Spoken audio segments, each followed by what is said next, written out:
Panagiusa sa mga kaparian makita sa presbyterium nga na pagsuporta sa mga programa sa simbahan. Kini ang gipanayag ni Father Lani Sirino, presidente sa mga kaparian sa Diocese of Ozamis, nga makita gayon ang dakong panagiusa sa mga kaparian sa Diocese of Ozamis atol kini sa presbyterium nga gihimo kagapo adlaw diya sa parokya ni Santo Niño sa Tabid, Ozamis City nga nagisgot sa mga programa sa simbahan.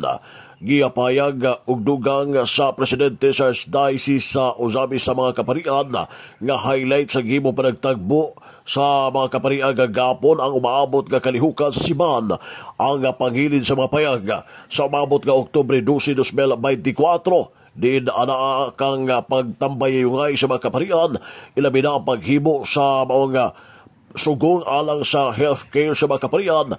Din sunod nga mga simana masuta ang mga naabot o gitampo sa mga katawhan alang sa mga healthcare sa mga kaparian diha sa tagsa-tagsa ka mga parokya og masuta usab ang buhat sa kaluoy sa lokal nga simbahan ang payag sa mga kabusa o matag parokya nay report nga ihatag kung pila na ang nahimo nga balay sa mga kabusa diha sa ilang katiligban bisan sa kalisod apan ang matag parokya ano ning kabot nga makahatag o makapabarog o balay sa kabusa. Kay kinibaon ang programa sa simbahan, ilabi na sa panahon sa kasaulugan sa pangilin sa mga payag.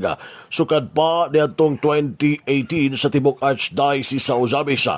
Duga pa ni Father Lani Sirino nga lakip usab sa highlight kagahapon sa presbyterium ang pagpakusog pagpanindot sa pulpito sa kanginan nga mao ang estasyon DXDD. Tungod kay ang katawhan man ang tag-iya sa pulpito sa kanginan nga mao ang DXDD diha sa simbahan. Hinungdan nga ilang gitabangan ang DXDD aron nga mas manindot pa o mas mapukusog pa o nga moabot kini sa pinakasuok nga napita sa tibuok kalibutan nga maabot sa Sibya sa DXDD ang pulpito sa kahanginan. Ginuga pa ni Father Sirino nga daghan pa mga hisgutanan alang sa maong meeting binulan nga presbyterium galing hisgutan usab ang pagpabarog o nga pinuyanan sa mga kaparian nga mga masakiton, mga retired nga mga kaparian aron nga mas matukod o makapabarog ang makapabarog og balay sa mga masakiton og nag-retired nga mga kaparian diha kini plano nga ipabarog sa likod nga bahin sa seminaryo sa St. Mary's Theologate sa Gango, Ozamis City. Makita gayod ang panagiusa paghatag og pagtagad pagsuporta sa matag usa ilabi na sa mga kaparian sa lokal nga simbahan sa mga programa sa Archdiocese sa Ozamis. Ani ato mi kamay payag ni Father Lani Sirino atol kini sa pagpaygayon sa panagtagbo sa mga kaparian sa Archdiocese sa Ozamis nga gihimo kini diha sa parokya ni Santo Niño sa Tabid, Ozamis City. Binulan nga tigom sa mga kaparian nungarahan sa atong halangdon nga Arsobispo Martin S. Sarmiento Bumuad. Daghan kay mga butang nga among gisgutan alang sa kayuhan sa ato nga diocese pastorally and spiritually.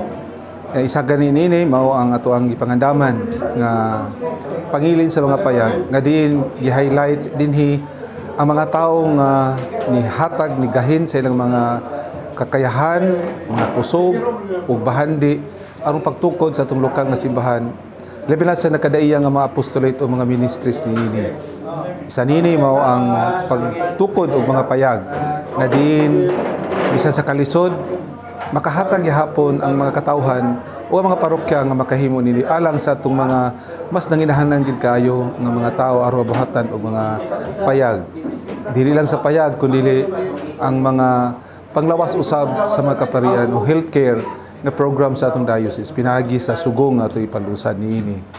Gawas pa niana nakita namo labas kanunay among gipalig-on ang panaghiusa sa mga kaparian sa mga suporta sa atong mga ministry sama pananglitan sa DXDD ilabi na sa tower pag-purchase pagkuha niini o sa TV o kami tanan isip ang katawhan mo'y tagiya dili usa o duha kundi ang tibok gayon nga simbahan karong buntaga nakahimo kami desisyon diya sa mo kadaiya nga mga kakayahan tampo aron pagbuhat niini mahimo kining kanang sustainable mahimo kini nga kang mao gayud ang channel of evangelization diha sa ato nga diocese. O sa akong giingon daghan pa niini nga mga buhat sa nagkadaiya nga mga ministries diha sa atong mga parokya. Ang tibi kamay payag sa presidente sa mga kaparian sa Diocese sa Ozamis, Reverend Father Lani Cirino, ato sa mga presbyterium nga gipaygayon diha sa Tabid, Ozamis City. Samtang sa pikas bahin usab mapasalamatong na Padre Cora sa parokya ni Santo Niño sa Tabid, Ozamis City nga dito gipahigayon ang presbyterium panagtagbo panagtigom sa mga kaparian sa lokal nga simbahan sa Diocese sa Ozamis. Gipayag ni Reverend Father Ray Pernia ang Cora paroko sa parokya sa Tabid gipayag ni ang iyang dakong pagpasalamat ilabi na sa mga parokyano nga bitabang ilabi na sa pagpagandam o miabi-abi sa mismong mga kaparian sa Archdiocese sa Ozamis sa 40 kapin ka mga kaparian nga mitambong sa mga presbyterium kagapon. Ipasalamatan nini ang tanan nga miambit sa sila mga grasyang panalangin o mipadala o iyon man mga pagkaon man pa aron nga mapaambitan kini sa mga kaparian nga mitambong sa mga presbyterium. Aniya payag usab ni Reverend Father Ray Pernia ang Cora paroko sa parokya ni Santo Niño sa Tabid, Ozamis City. Salamat kayo sa atong mga kaparian sa ila usab nga kooperasyon nga gipakita ilabi na sa pagduyog gayud sa atong amahan ang atong Arsobispo Martinez Humuad. Salamat kayo sa ilang pagbisita sa atong parokya ug ilabi na tungod sa suporta sa atong katawhan nga maoy miabi-abi sa atong mga kaparian nga damlag mao sa magmupuli kanako dinhi sa sunod nga pagbinayhinay sa among mga assignments. Salamat kayo especially kang board member Salvador Canlas sa indako kayong suporta ug sa lain nato nga mga individual nga dili nako mahurot pag hisgot karon to sa tagsa. Apan salamat kaayo daghan kayo kita giparesibi sa mga iresibi sa ato mga kaparian laki pa ang pagpabalong kanila sa among gikaon. Sugod pa kagahapon gihimo namo ang BOC, BOT isip murag preparatory meeting alang sa among formal nga meeting nga gihimo karong adlaw ug duna usay gihimo nga paugnat sa kusog nagbasketball ang ato mga batanon nga kaparian batok nagkidula sila basketball subay sa batok sa ato mga batanon nga mga kaparian.